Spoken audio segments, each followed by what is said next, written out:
Guys, this can be a very cheap, inexpensive sport, or it can be an insanely expensive sport. I ran away from my feelings, still don't know no better, baby. Late night. All right, what's up everybody? Today, we're gonna run through all of the gear that I'm using for this here triathlon. So we're gonna do it in the same order in which the race will be, which is the water, the bike, and the run. Like I said earlier in this series in episode 1, I'm participating in the stand-up paddleboard version of this triathlon. So that's what we're going to start with, is what stand-up paddleboard I'm using to train and compete within the race along with my paddle. Then we're going to move on to the bikes, and then we're going to move on to the running shoes and that sort of equipment. First of all, I'd like everybody to acknowledge how dope my tank top is. I got this while we were down in Mexico. It is a Jaguar. With that being said, that's the intro. Let's get in to the gear. All right, so here's the sup. Let me come around and pan around it here for you.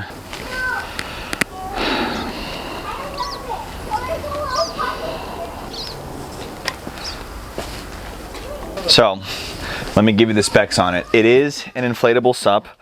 So down here near the fins is where the valve is. It's got a couple different tie-down D-rings on it, made by a company called Solstice. This is the Tahiti model, should you want to look it up. Nice, beautiful white and yellow colors. It's got, you know, a really big padded area for grip and where you are, you know, either stand or sit or do yoga, whatever it is you want to do on the board. It's a 3-fin. 2 of the fins stay on there, 1 fin comes off during the roll-up. So this is the large center fin that sticks in, slides in on a little channel track, and then the whole thing will roll up and go into this bag here where you've got nice backpack straps on it that you can use to, you know, hike it in should you want to hike it in, or just for storage in your garage or whatever it is that you're doing. That is the stand-up paddle board. Now the paddle, I use an aluminum aquabound paddle. So not too expensive, but also not, you know, crazy cheap. It is adjustable. Honestly, it feels really good. I'll usually wax up kind of the area in which I grip on the paddle every season, so it doesn't float around in my hand as much.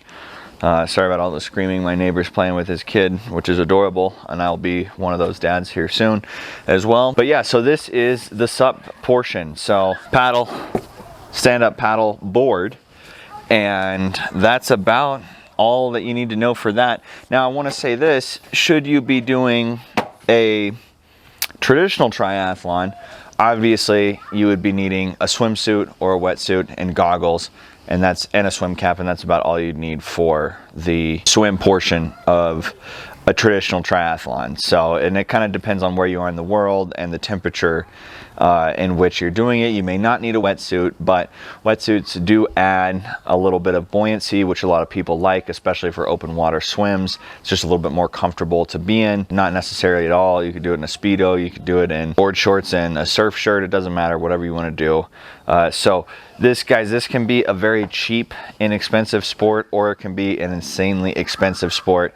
It just depends on A, your budget, B, if you're kind of a gear whore. I'm somewhat of a gear whore, so I've kind of ridden the line between cheap and expensive depending upon where I can get away with it and where I actually want to spend the money. So keep that in mind. This does not have to be an expensive sport. You can literally do a triathlon. I bet you currently right now own everything you need to do a triathlon with. You've got a dusty bike in the garage that can be tuned up. You've got a bike. You already for sure have a swimsuit. I almost guarantee everybody has a swimsuit. And then the run portion, all you need is some shoes. So that's the basics of a triathlon, guys. Now, what happens from there is, you know, you can level up with all the gear, all the tech, all that stuff. So just keep in mind, it can be the cheapest sport you've ever done, or it can be the most expensive sport you've ever done, for sure. That's very easy to do. So this is the sup. Let's move on now to the bike. So, like I said before, this is an XTERRA organized triathlon, meaning off-road. So it's, instead of a road bike and a road run, it's a mountain bike and then a trail run. So we've got two different types of bikes here. The one that we'll be using in the actual event, and then one that I've been using to train with to build up aerobic capacity. And also it's just, you know, I can put one of these on a trainer. I can't really put a mountain bike on the trainer in the same way that I can with this for when it's cold out. If I'm working out really early in the morning or late at night and I don't actually want to get out on the road, this is the perfect bike for that. So let me start with the road bike. This is Giant TCR SLR, all black, aluminum frame, carbon fiber fork. Very, very fun, fast, lightweight, exciting bike. I absolutely love this thing. So I'm running a WTB seat on it.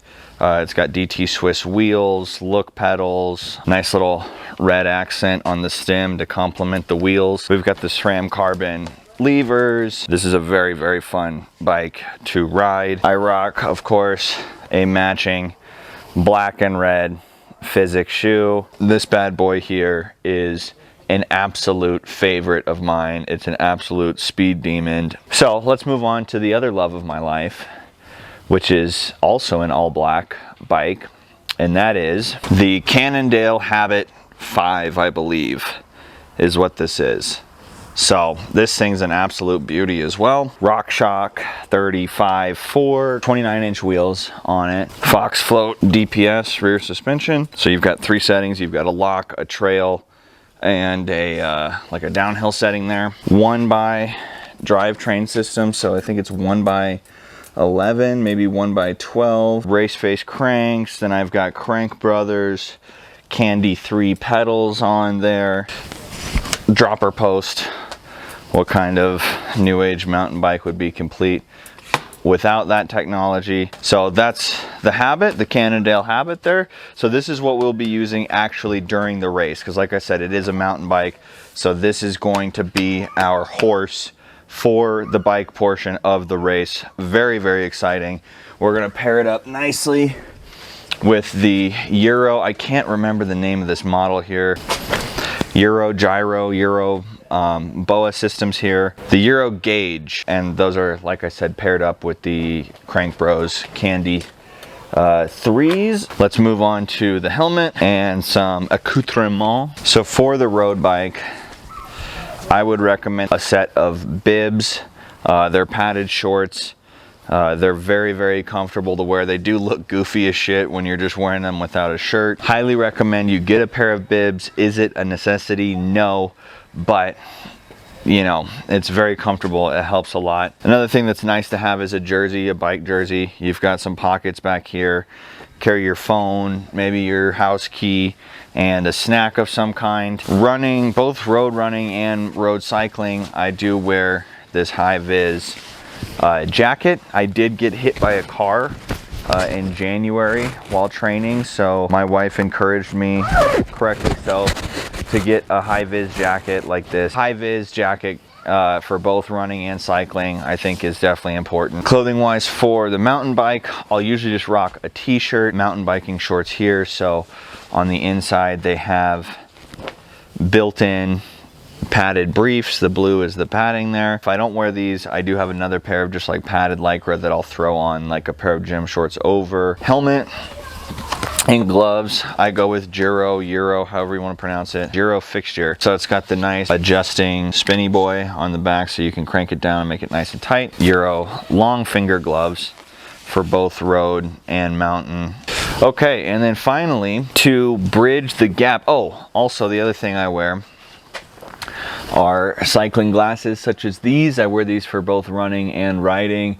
I have two different pairs of them. The other pair I have is made by Blenders, whom I'm sure you've seen on like Instagram and stuff. These happen to be a 100 peso, $5 US dollar Mexico special that I picked up while we were down in Mazatlan, the same place I got this tank top at. And I absolutely love them. My wife absolutely hates them, which makes me love them even more. These, we bridge the gap with both cycling and running with these, and I mean, I'll wear them on the SUP as well. So these, the sunglasses, they transcend all the sports. But let me show you the last piece of equipment that bridges the gap between the cycling and the running, and then we'll move full on to the running. So what I wear with the mountain bike is this hip pack. It's got 2 pouches. I'll usually tuck keys in the front pouch here, phone, and maybe a snack in the larger pouch here. This is made by Camelback with a water bottle holder. It rides beautifully. It does not, you know, bang around on you. It hugs you close and everything. And then for the run as well, I mean, if I'm running any less, if I'm running probably 4 or 5 miles or less, I won't bring anything other than headphones and my phone. If I jump into the 6 mile range, then I will strap this on as well and carry it just to have a hydration bottle, a place to carry my phone, and that's about it. That's cycling. Let's move on to the last, which will be short and sweet, running. This is super simple here. I've got 2 options. I've got my pavement pounders and I've got my trail running shoes. So for the pavement, Saucony Triumphs. Very, very comfortable shoe. Those are my pavement pounders. These are my trail running shoes. Now the difference, let's show you between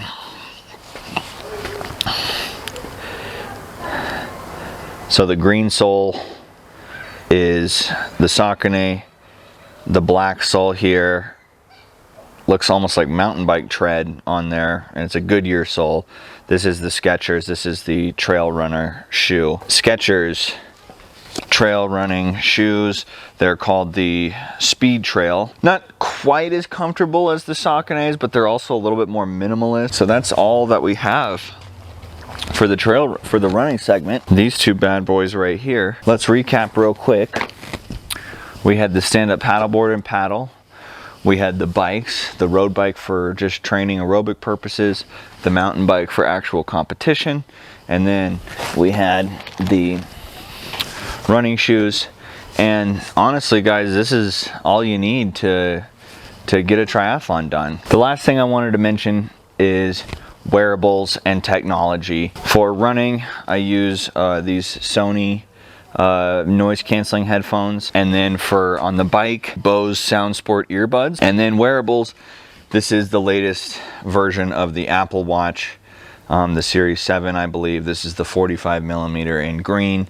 So this is what I use to track runs and bike rides and workouts, and as well as my sleep. You know, find whatever's right for you and stick with it. It's not about how big your budget is, it's about how much effort you're putting in to your training and your discipline, and really it all comes down to race day and, you know, the heart that you decided to put in as opposed to the dollars you decided to shell out for the event. The athlete, not the equipment. Thank you all so much for watching the video, and we'll see you guys on the next one. I ran away from my feelings, still don't know no better, baby. Late night drug dealing, always one time for my feelings. Lately nothing makes sense.